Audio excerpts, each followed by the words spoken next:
Assalamualaikum warahmatullahi wabarakatuh. Alhamdulillah wassalatu wassalamu ala Rasulillah Sayyidina Muhammad ibn Abdullah wa ala alihi wa sahbihi wa man wala hawla wala quwata illa billah amma ba'du. Alhamdulillah yang telah memudahkan kita untuk belajar, untuk mengkaji ilmu, untuk belajar bersama. Dan hari ini adalah awal pertemuan kita yang insya Allah kedepannya kami akan memberikan konten-konten yang bermanfaat bagi teman-teman semua. Kami akan membahas tentang fikih-fikih praktis, fikih-fikih kemasyarakatan, fikih-fikih yang sering terjadi di lingkungan kita. Dan kali ini kita akan membahas tentang kucing. Nah, ada apa dengan kucing? Sebagian dari kita memelihara kucing. Ada yang mempunyai kucing Anggora, ada yang mempunyai kucing kota, mempunyai kucing kampung. Asalkan jangan kucing-kucing kota ya. Nah, ya, ya terkadang banyak yang bertanya, Ustaz, apa sih hukumnya itu bulu kucing? Soalnya ada kucing, ya sering kali terjadi kucing itu pangku di atas pangkuan kita. Kemudian bulunya itu berserakan, berterbangan, kemudian menempel di baju kita, lalu kita bawa sholat. Apa sih Ustaz, hukum asli dari bulu kucing tersebut? Sebelum itu harus kita pahami dulu, kita harus menghafal, harus memahami kaidah perbinatangan. Apa itu Ustaz, kaidah perbinatangan? Ya, kaidah yang pertama, semua hewan itu suci. Ketika hidup ya, hewan yang hidup itu semuanya suci kecuali anjing dan babi. Nah, anjing dan babi hukumnya najis. Oke. Jika kita pegang anjing dan babi itu dan ada bebasahan di antara kita berdua. Misalnya di antara kita dan ada anjing. Anjingnya yang basah atau tangan kita yang basah atau dua-duanya yang basah. Nah, maka najis itu akan berpindah. Oke, ini adalah kaidah yang pertama. Kaidah yang kedua adalah semua hewan yang mati. Semua hewan yang mati itu kita lihat dulu. Ini hewan yang bisa dimakan atau tidak. Jika hewan itu tidak bisa dimakan, maka hukumnya najis. Seperti singa, macan, dan lain-lain. Semua hewan pokoknya yang tidak bisa dimakan, kalau mati hukumnya najis. Nah, najis. Jika kita bawa sholat misalnya, nah ini enggak sah. Misalnya ada ulat.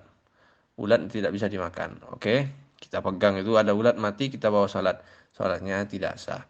Nah, itu hewan yang tidak bisa dimakan. Adapun hewan yang bisa dimakan, nah kita lihat dulu. Ini hewan yang bisa dimakan, ini matinya ini karena disembelih atau tidak. Jika mati karena tidak disembelih, oke, mati dengan begitu saja. Mungkin karena ya banyak pikiran hidup.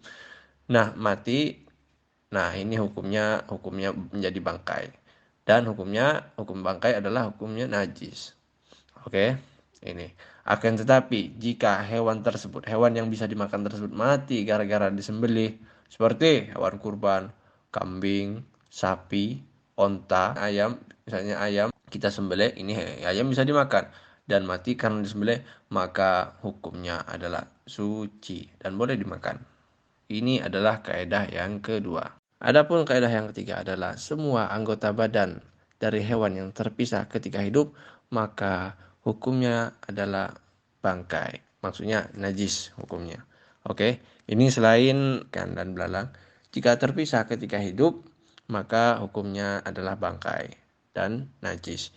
Seperti contoh, mungkin karena sebagian orang ingin makan buntut sapi, akhirnya pergi ke kandang, kemudian dipotong tuh buntut tuh, kemudian dimasak. Nah, ini tidak boleh. Soalnya ini terpisah ketika hidup dan bangkainya sapi adalah najis.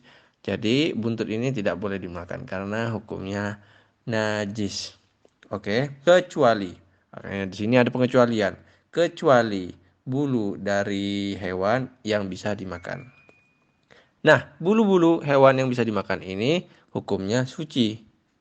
Oke, misalnya bulu sapi, bulu domba, bulu kambing. Nah, ini hewan bisa dimakan, hukumnya suci.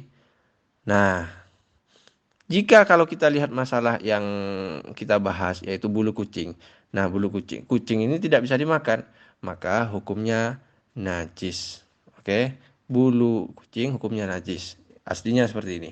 Akan tetapi, ternyata jika sedikit, bulunya dimaafkan. Nah, jika ada bulu kucing menempel di sarung kita atau di baju kita itu sedikit, maka hukumnya dimaafkan. Oke, maka dari itu agar selamat sebelum kita sholat, sebelum kita melakukan ibadah, ya sholat. Nah, diusahakan kita ya menghilangkan bulu-bulu yang ada di baju kita, dan hal itu bukanlah hal yang sulit. Oke, mungkin cuma ini bisa kami sampaikan dan insya Allah bermanfaat bagi Anda semua. Dan tunggu konten-konten selanjutnya.